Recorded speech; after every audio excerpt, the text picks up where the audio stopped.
Kahawa Law Courts has jurisdiction to try terrorism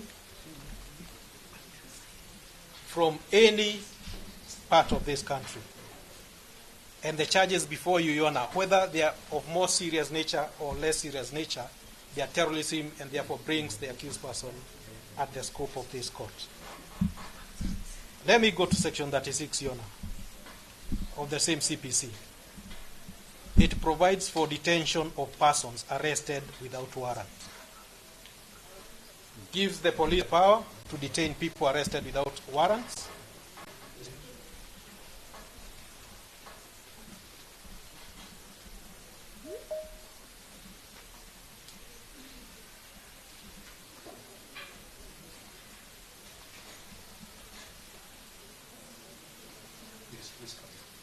You know, Section 36 provides for detention of persons arrested without warrants. And immediately after Section 36, you've been told about Section 37, that they are supposed to report their apprehension to a magistrate. You see the selective reading of the law. They forget that Section 37 talks and alludes to Section 36, that after detention by a police officer, then the office of the OCS of the police station have, the responsibility to report that apprehension to the nearest court, Your Honor. And on 4th of July, 2025,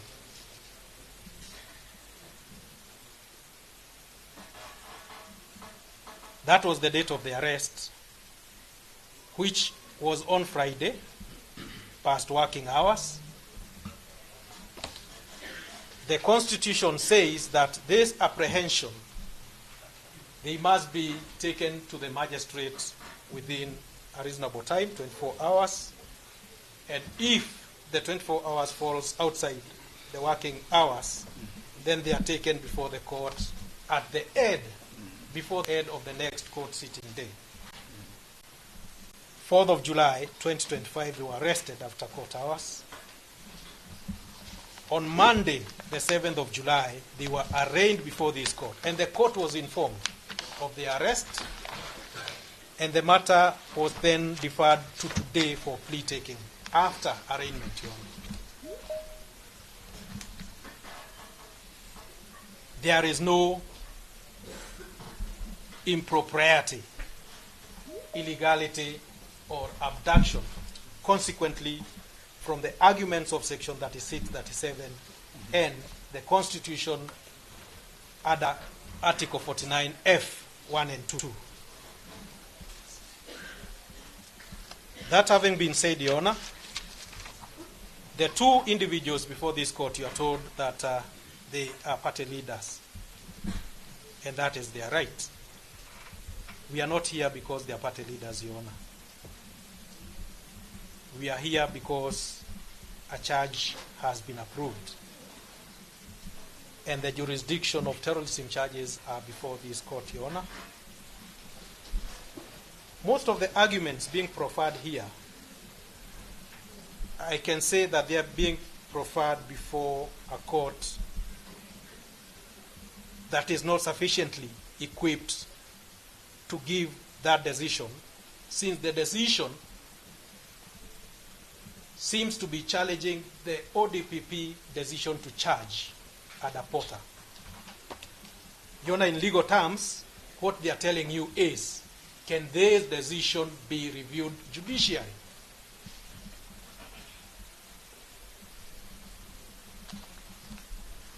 And if that is so, if that is what they are asking, Your Honor, the court that is equipped to deal with the processes and to check any excesses in terms of whether the decision was appropriate or not is the High Court on judicial review. Therefore, any argument as to whether plea will be taken or not, Your Honor, whether the charges are appropriate or not, cannot be legally and sufficiently heard before this court. And without a court order staying this court for plea taking, and a decision to charge having been made, then the plea, the most appropriate lesson or course of action to take is to allow, Your Honor, the plea to be taken. The remedy under judicial review does not expire upon plea taking. It subsists the plea taking until the trial is completed. Your Honor, there are some few issues that have been raised about tear gas. Kufeni nyote, nyinyi nyote, you know, such sentiments, Your Honor. And unfortunately, these are sentiments by two counsel for the defense. We do not know whether they intend to swear any affidavit to that effect, since information from the bar cannot form any, you know, legal force of law unless it's submission. That information has to be communicated in a format known as an affidavit, and not through hearsay from the two defense counsel, the person who was addressed. And I'm very, you know, concerned that counsel can submit as such. If indeed there was a police officer who did that, that is an illegality that we cannot even entertain. Let them follow the right channels so that we, you know, we split politics from law and law from ethics. Finally, as I sit down, legally, Your Honor, there is nothing presented by the defense, whether constitutionally or through submission, that has raised reasonable grounds, Your Honor, to stop plea taking today. The issue as to whether these are the appropriate charges or other appropriate charges should be preferred, Your Honor, is not an issue that can bar plea taking. And we wish the court to find that the charges are before this court. These people have been registered appropriately within 24 hours, and plea may be taken, Your Honor. I have two colleagues, Your Honor. You may address the court. Your Honor, just to buttress the point of my senior colleague, and I will submit on the issues and the application that is being made by my senior counsel, Mr. Kibe, on the issues of whether the rights of the arrested persons were infringed when they were being arrested. Your Honor, these issues would have been raised under Article 49 of the Constitution. And so, counsel should be telling you that his clients were denied counsel, or they were not brought before this court within the 24 hours rule as stipulated by the Constitution, or they were denied counsel, or other issues that are outlined in Article 49 of the Constitution. Those are not issues that have been brought before you. And if they were to be brought before you, or as counsel has said that they were abducted and not arrested, this court, then the question should be, can those answers be answered? Can those questions be answered by this court? And I say, interpretation of law, especially with regards to breach of rights, fundamental rights under the Constitution, can only be interpreted by the High Court. You look at Article 165 of the Constitution, sub-article, that is B,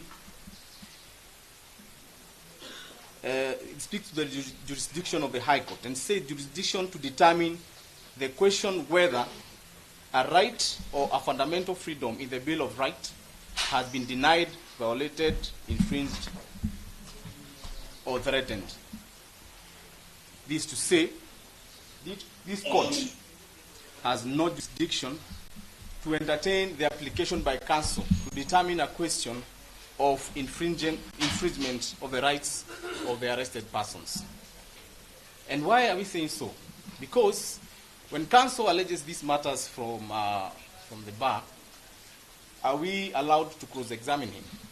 Because these are issues that he brings from the bar. Can we put him on the dock to cross-examine him? So this question is a question of trial. It requires evidence, it requires affidavits, it requires us to be given an opportunity to respond, because now the blame is on the police officers who allegedly abducted these individuals.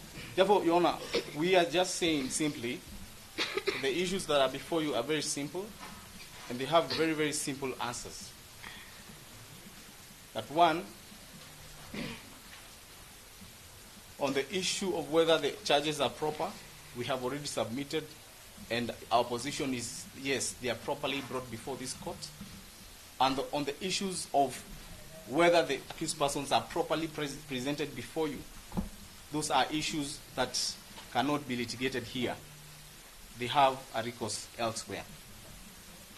The accused persons are before you, and they are properly presented before you, and we have supplied them with the charge sheet.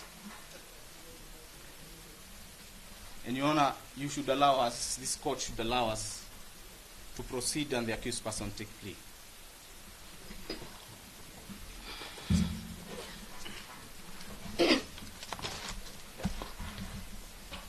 Your Honor, I wish to adopt the submissions of my senior and my colleague. I believe we have given sufficient grounds as to why we are charging with these grounds, with these charges, Your Honor. We also submit that this is the proper, we use the proper channel, this is the proper court to present these charges, Your Honor. We do acknowledge Article 37, and we do respect it, Your Honor. The issue at hand is whether there was a commission of a terrorist act.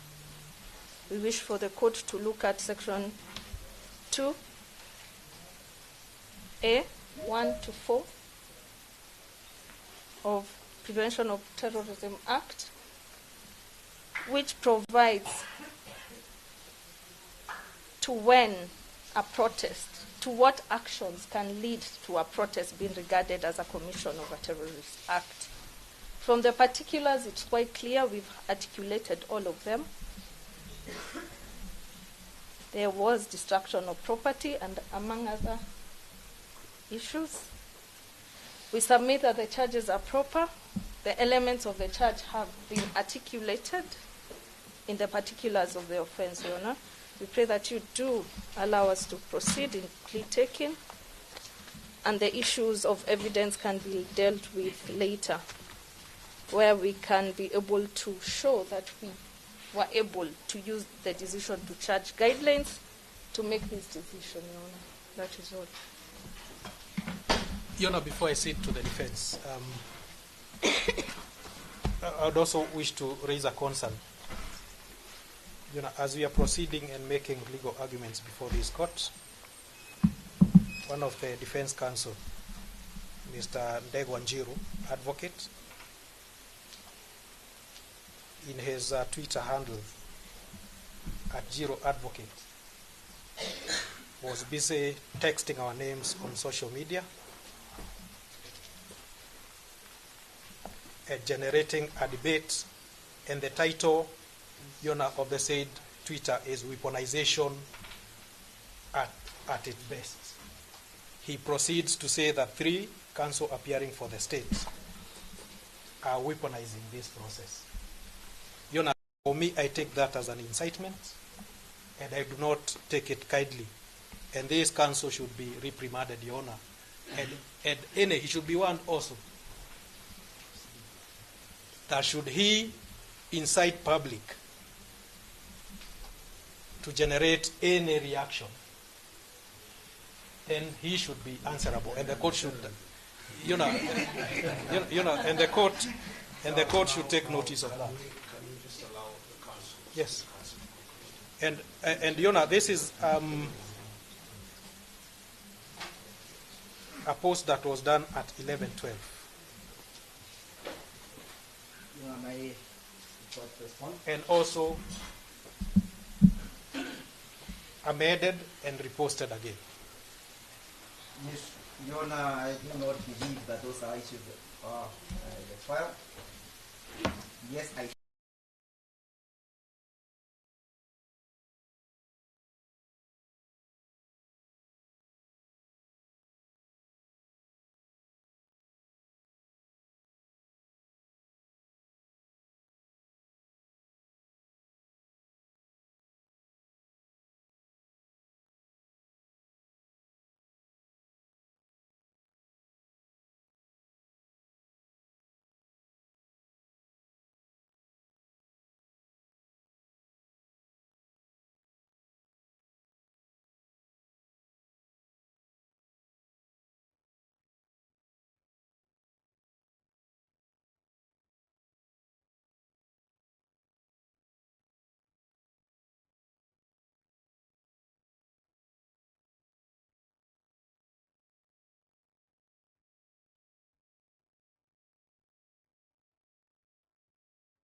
attention, and Mr. Bashir, you highlighted them. I think not for the court to take any particular action against this individual, but the court to note that that has been done. Very well, Your Honor. And that therefore, Mr. Bashir, you have a statement which is on the platform, and for what that is worth, I think you will know how to pursue that. Most obliged, Your Honor. Just to say that again, that we are for the court seeking that the court makes a determination on this person.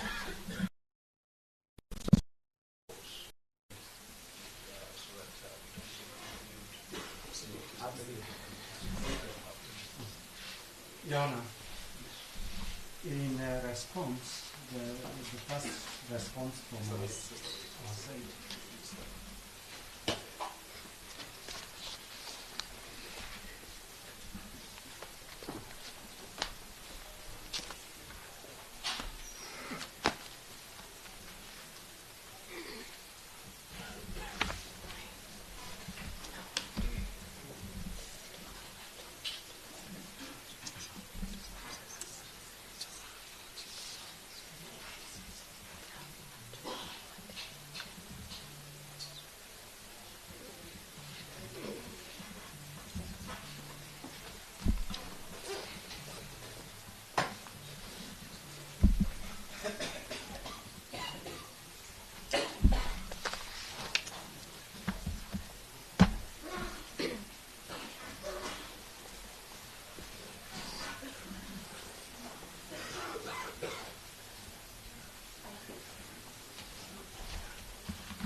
Yes.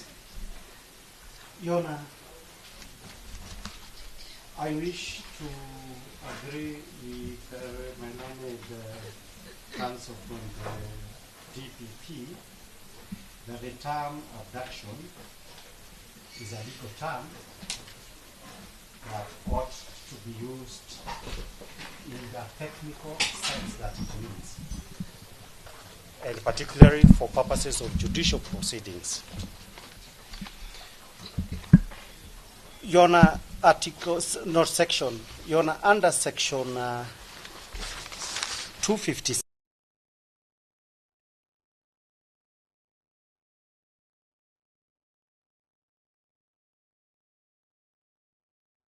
Offense is defined as follows: any person who by force, compels, or by deceitful means induces any persons to come from any place is said to abduct that person. Any person who by force, compels, that's the first part, or by deceitful means induces any persons to go from any place is said to abduct that person. That is section 256.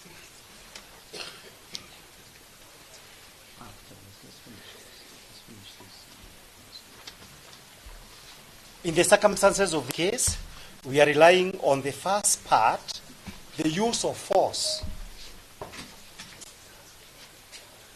which was witnessed during the so-called rearrest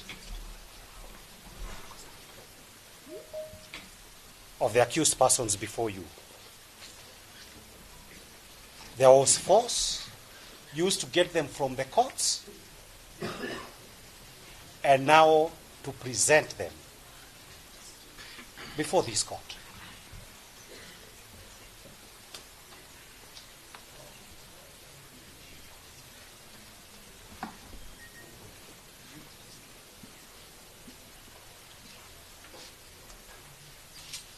Your Honor, we have gone, the definition, I believe my learned friend from the LSK, our DP, Maura Kabata, defined to the court how an arrest should be conducted and pursuant to a reasonable apprehension that an offense has been committed.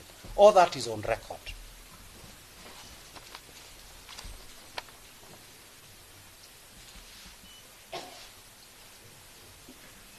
The point that requires emphasis is that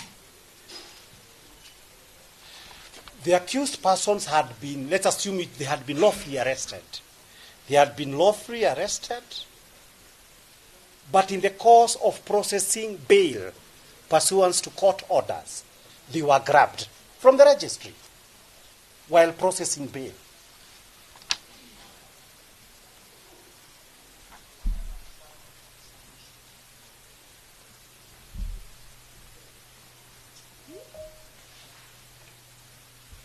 Clearly,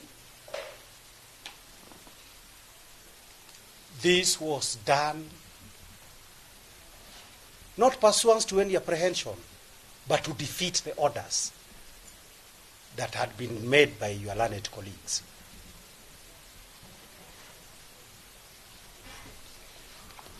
You can say there is nothing technical that can be able to enable any person using common sense and blessed with reasons by the Almighty God to interpret it any other way. That they were grabbed from the court registry to defeat the orders of the court setting them free on board.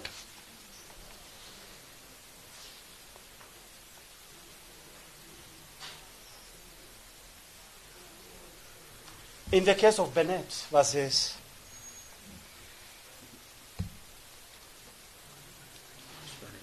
the Horseferry Roads Magistrates Court,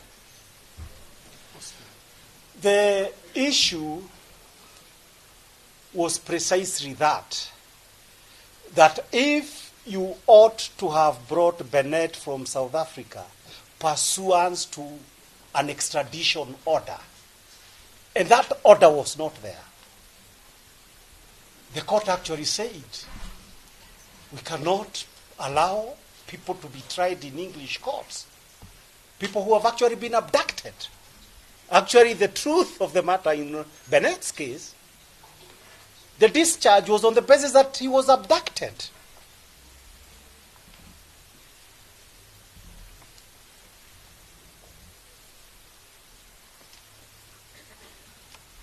In the context of this case, and the law has always meant the Constitution, the statute, promulgated rules and regulations, and judicial decisions of the court and judicial orders. There was a judicial order setting them free.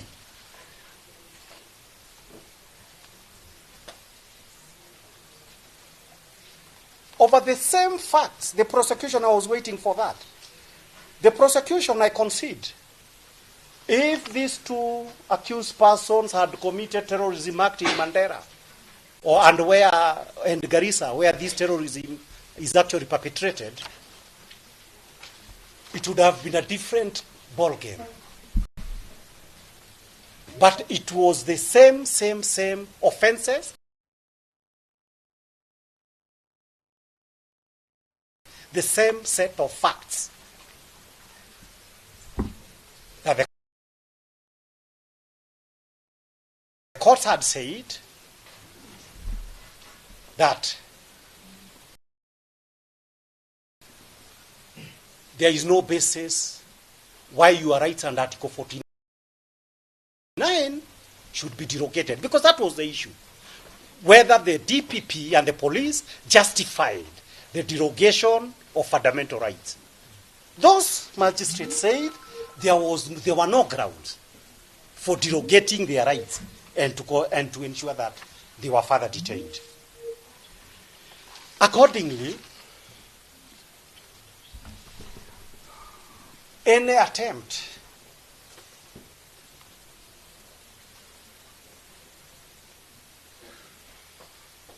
to arraign them before you in disobedience of court orders and to defeat the proper administration of justice cannot be countenanced under the principle laid out in Osfery versus Magistrate and in the Gedongori case, because it was the same case, abuse of power.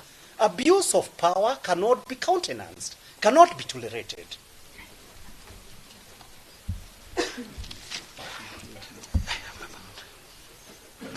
Your Honor, the issue, you are told that there were no charges that were facing them.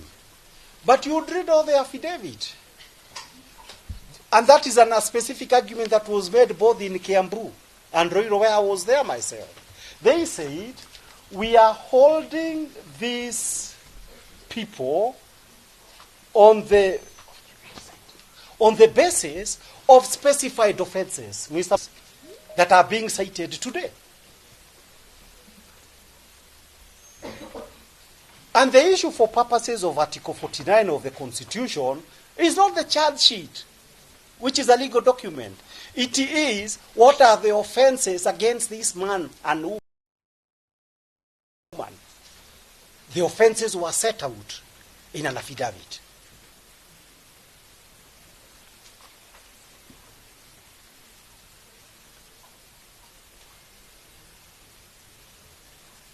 So when today you are told we have a charge sheet specifying a terrorism act, this is a fiction used to justify disobedience of the law and to justify abuse of power.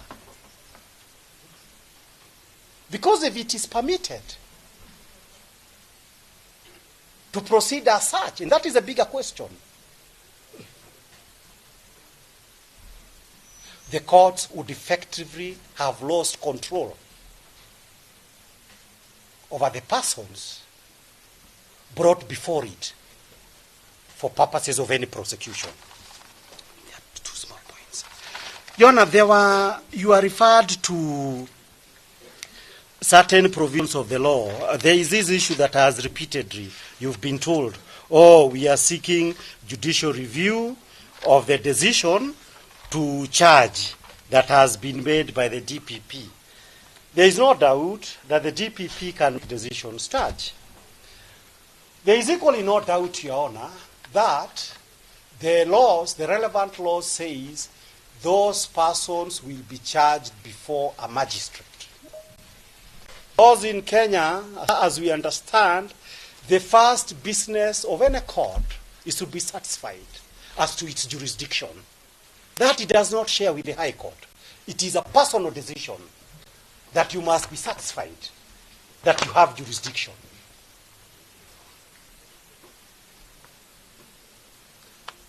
Jurisdiction can be compromised or negated by the conduct of the state or of the prosecution.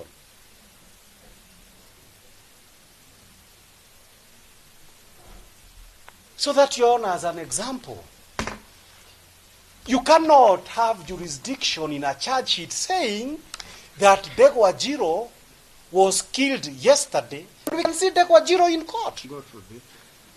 There would be no valid charge. So that the charging, there are certain requirements that must be there. There must be some evidence Gachagua is dead. There must be some basis. If he was killed in Europe, if he was killed by Gachagua in Europe, you must show that Gachagua was in Europe. But if the Gachagua was not in Europe, where Gachagua was killed, it's clear you cannot say that you have a valid charge. Let us wait for the DPP and the police to give us evidence. There is no such thing. So that, Your Honor, it was the same thing that was in Roiro and Kiambu. That what is it? In Roiro and Kiambu. That what is it that you have? The court said there is nothing. And the DPP was saying we need 21 days. When we talked about reason, the court, the reason that must be used is, since you have been praying for 21 days yesterday, and it has just been denied, they are saying, decided now to charge. On what basis are you charging? You said it in an affidavit, you need 21 days. In the course of the bail being processed, you rearrest, or you abduct and call it a rearrest. You know, this is a mischief rule. The court must go to the mischief rule. The last 2 points on the Constitution is this. About your authority that we need to go to the High Court. First of all, I like the idea. The prosecution keeps mentioning the High Court. But what is good for the gander is good for the goose.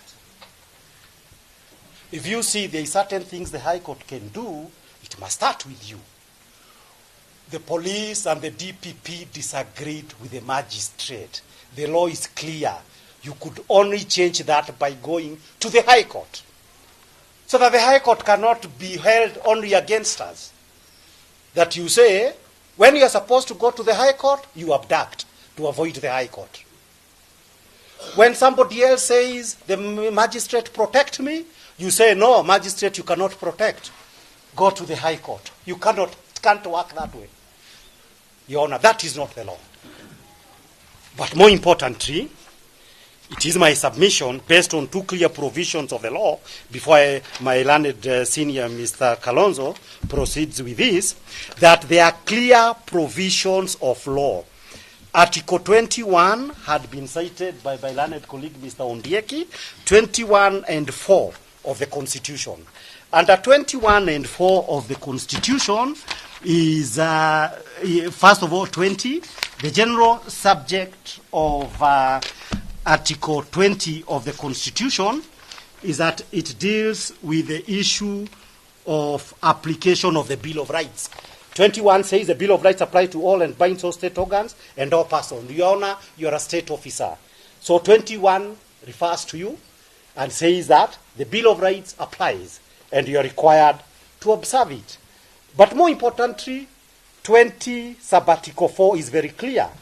In interpreting the Bill of Rights, a court, a tribunal, or other authority shall promote the values underlying an open and democratic society based on human rights and dignity, the spirit, purport, and object of the Bill of Rights. So that it doesn't leave anything to the imagination. You have jurisdiction to do so. And finally, Article 23 of the Constitution. Article 23 of the Constitution deals in saying that for purposes, that is 23 sub Article 2, Parliament shall enact legislations to give original jurisdiction in appropriate cases to subordinate courts to hear and determine applications for redress of a denial, violation, or a threat to a fundamental rights in the Bill of Rights. Your Honor, there is a law that Parliament should make to make clear the nature of the jurisdictions. We have the Mutunga rules for the High Court. Under 23.2, a certain law should be made. But where a law has not been made, the authority given by the Constitution is exercised directly. It doesn't require any law. So you apply that authority as you understand it. So we are perfectly entitled to say that there is a violation of constitutional rights and to seek some protection. Finally, the broader point is this. Your Honor, on day one, and it is already in the newspaper, that a person is charged before you. Person is charged before you.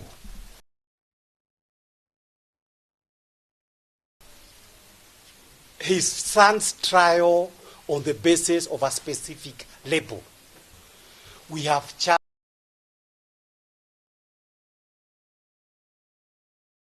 thing to be told evidence will be given when a trial is starting on the basis of conscientious citizens of Kenya exercising their rights under the constitutions to start to be labeled as terrorists, because they will be the first ones. So, Your Honor, I urge you to consider everything, the scope of this. It is much bigger than the prosecution is making out to be. Because to permit this, it would literally allow the 4,000, 5,000 people that we've been told have so far been arrested to be tried as terrorists. Your Honor, Kenya will cease to be a constitutional democracy if such a precedent were to be set. We have made the objections here. I urge that you uphold the Constitution. We are most obliged.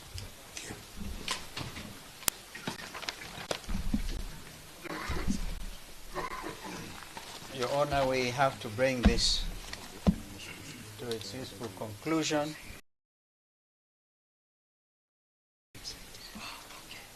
We thank you for your patience.